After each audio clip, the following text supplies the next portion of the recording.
कल गोली चली, आज पत्थर। ये हाल है उत्तर प्रदेश के, उस प्रदेश के जहां के लॉ एंड ऑर्डर के सबसे ज्यादा कसीदे पढ़े जाते हैं। मगर दो घटनाओं ने इस पर गंभीर सवाल खड़े कर दिए हैं। कल यानी 20 मार्च को आपने सुना ही होगा कैसे दिन दहाड़े वाराणसी के यूपी कॉलेज में बीएससी छात्र सूर्य प्रताप सिंह, जिसकी उम्र 21 साल थी, उसकी गोली मारकर हत्या कर दी गई।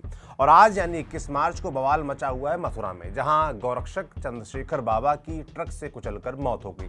बाबा के समर्थकों का दावा है कि शनिवार तड़के बाबा दो साथियों के साथ एक ट्रक का पीछा कर रहे थे।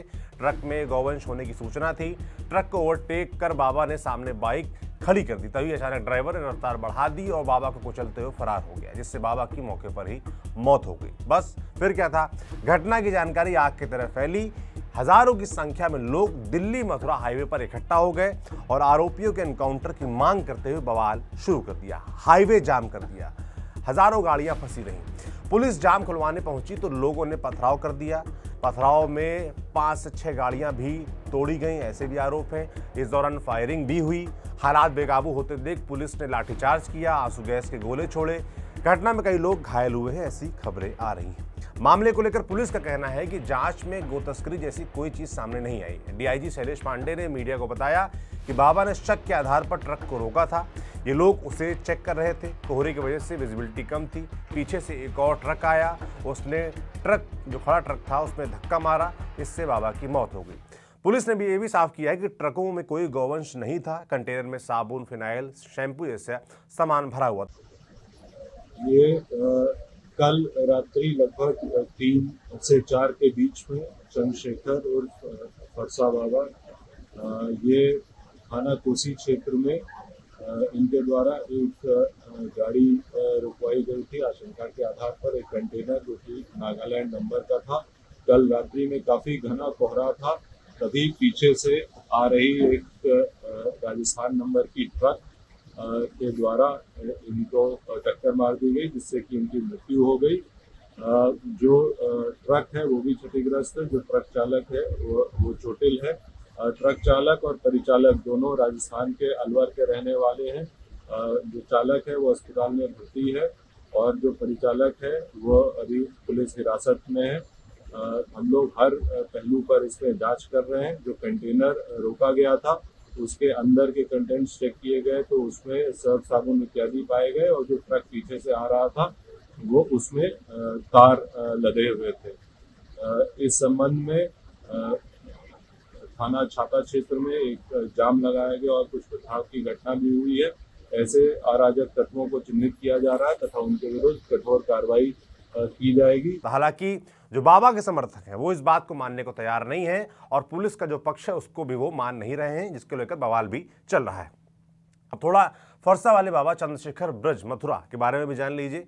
वे क्षेत्र में जाने माने गौरक्षक थे। बरसाना के आज नौख गांव के रहने वाले थे और वहीं गौशाला चलाते थे। साथ ही गौ तस्करी के खिलाफ सक्रियता से काम भी करते थे। मथुरा में इस घटना के बाद से भयानक तनाव बना हुआ है। पुलिस ने पथराव करने वालों के खिलाफ कार्रवाई की बात कही है, कुछ को हिरासत में भी लिया गया है। अब चलते हैं एक दिन पहले की घटना पर। प्रधानमंत्री नरेंद्र मोदी के संसदीय क्षेत्र वाराणसी में, जहां तो सारी हदें ही पार हो गई। किसी के अंदर इतनी हिम्मत कैसे आ सकती है कि वो कॉलेज के अंदर जाकर एक छात्र की गोली मारकर हत्या कर दे, दिन दहाड़े, सबके सामने।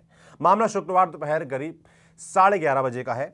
यूपी कॉलेज माने उदय प्रताप कॉलेज के अंदर बीए का एक छात्र मंजीत सिंह चौहान कॉलेज पहुंचा और दूसरे छात्र सूर्य प्रताप सिंह को गोली मार दी, जिसके बाद हड़कंप मच गया। सब कुछ छात्रों के सामने हुआ था, खुलेआम। एक वीडियो भी वायरल है जिसमें सूर्य प्रताप जमीन पर पड़ा है, मंजीत सीने पर चढ़कर उसे गोली मार रहा है। आप कहेंगे वारदात हुई क्यों, तो इसे रैगिंग और वर्चस्व की लड़ाई से जोड़ा जा रहा है। बताया जा रहा है कि मंजीत जहां क्रिमिनल माइंड का था, वहीं सूर्य पढ़ने में होशियार। 3 महीनों से दोनों के बीच झगड़ा चल रहा था। शुक्रवार को प्रिंसिपल ने दोनों को अपने ऑफिस में बुलाया भी था, वहां भी दोनों में बहस हो गई। इस दौरान सूर्य प्रताप ने उसे देख लेने की बात कह दी। यह धमकी मंजीत को पसंद नहीं आई। थोड़ी देर बाद उसने हत्या कर दी। बस इतनी सी बात पर हत्या कर दी। बताया जा रहा है कि सूर्य प्रताप गाजीपुर का था और कॉलेज हॉस्टल में रहता था। मंजीत वाराणसी का ही रहने वाला है। मंजीत किस तरह का लड़का है ये उसके सोशल मीडिया अकाउंट से पता चलता है, जहां पर 18-18 नाम से एक गैंग चलता है, जिसमें तमाम बिगड़ाए लड़कों का झुंड है और मंजीत इनका लीडर। और तो इस लड़के के हौसले इतने बुलंद हैं कि ये अपने नाम के साथ माफिया भी लिखता है। घटना के बाद कॉलेज में भी जमकर हंगामा हुआ। गुस्साए छात्रों ने कॉलेज परिसर में तोड़फोड़ कर दी, कॉलेज का गेट अंदर से बंद कर लिया, जिसे करीब 4 घंटे बाद पुलिस खुलवा सकी और कॉलेज के छात्रों और शिक्षकों को बाहर निकाला गया। कॉलेज के बाहर भी कई जगह छात्रों ने बवाल किया है। दूसरी तरफ सूर्य प्रताप के माता पिता का रो रो कर बुरा हाल था। पिता ऋषि देव सिंह बार बार जमीन पर गिर जा रहे थे। परिवार की एक ही डिमांड है कि पुलिस आरोपी लड़के का एनकाउंटर करे। कल देर रात तक परिवार इसी पर अड़ा रहा कि पहले एनकाउंटर हो, फिर वो अंतिम संस्कार करेंगे। हालांकि काफी समझाने के बाद सूर्य प्रताप का 12:30 बजे रात में लगभग अंतिम संस्कार कर दिया गया। दूसरी तरफ पुलिस ने आरोपी छात्र मंजीत सिंह चौहान को देर रात गिरफ्तार कर लिया है। बताया जा रहा है कि उसका पैर भी टूटा हुआ है, क्योंकि हत्या के बाद वो भागते हुए कॉलेज की बाउंड्री वॉल से कूद गया था।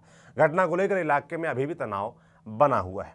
और सबसे बड़ी बात है कि अब इस कॉलेज में पेरेंट्स अपने बच्चों को भेजने की हिम्मत कैसे कर पाएंगे। खाली इसी कॉलेज के पूरे प्रदेश देश में ऐसी घटनाओं से अभिभावकों के मन में संशय आता है कि उनका बच्चा जहां पढ़ने जा रहा है वहां कितना सुरक्षित है भी या नहीं है। यह प्रदेश के लॉ एंड ऑर्डर पर बड़े सवाल खड़े करता है कि कोई कैसे कॉलेज के अंदर बंदूक लेकर पहुंच जा रहा है, इतना दुस्साहस कर ले रहा है कि वो सरेराह किसी की हत्या कर दे। इस मामले पर पुलिस का क्या कहना है वो भी आप सुन लीजिए। आज यूपी कॉलेज में एक वाद विवाद के दौरान 2 छात्रों के बीच में वाद विवाद हुआ। उसी वाद विवाद के दौरान अचानक प्रोवोकेशन में दूसरे छात्र के द्वारा पिस्टल निकालकर गोली चलाई गई, जो एक छात्र को लगी है। उसे तत्काल हॉस्पिटलाइज कर दिया गया है। जो तहरीर है वो ली जा रही है, बाकी छात्रों के साथ वार्ता की जा रही है।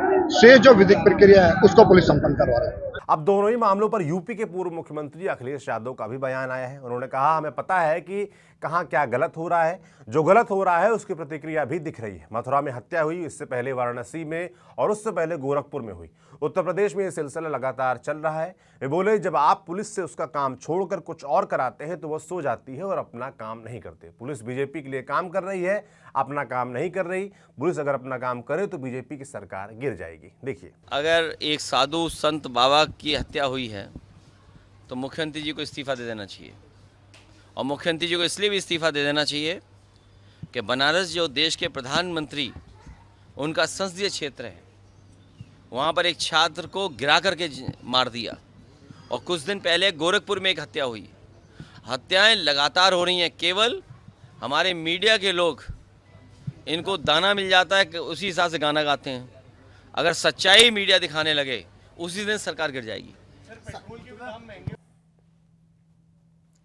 राजनीति से इतर ये दोनों घटनाएं, खास तौर पर वाराणसी की छात्र की हत्या वाली घटना दिल दहला देने वाली है।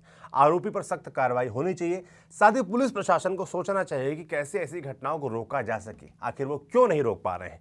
आप कहेंगे हर आदमी के पीछे पुलिस तो लगा नहीं दी जाएगी, तो यहाँ बात आती है माहौल की, कि ऐसा माहौल बनाया जाए, ऐसी चौकसी रखी जाए कि इस तरह की घटना करने की हिम्मत किसी में ना आए। सवाल ये भी है कि हथियार कैसे एक छात्र को मिल जा रहा है, उस सिस्टम पर भी सख्ती की जानी चाहिए, उस पर भी, और जो जिम्मेदार उन पर कार्रवाई होनी चाहिए। आपका इन दोनों मसलों पर, लॉ एंड ऑर्डर पर उठते इन सवालों पर क्या सोचना है, कमेंट बॉक्स में लिखकर जरूर बताएं। बाकी मैं और न्यूज़ पिंच लगातार इस तरह के मामले जो भी आएंगे आप तक पहुंचाते रहेंगे। जो सवाल जरूरी है वो हम उठाते रहेंगे। आप न्यूज़ पिंच देख रहे हैं, मैं सौरभ त्रिपाठी हूं, कैमरे के पीछे मोहित है। शुक्रिया।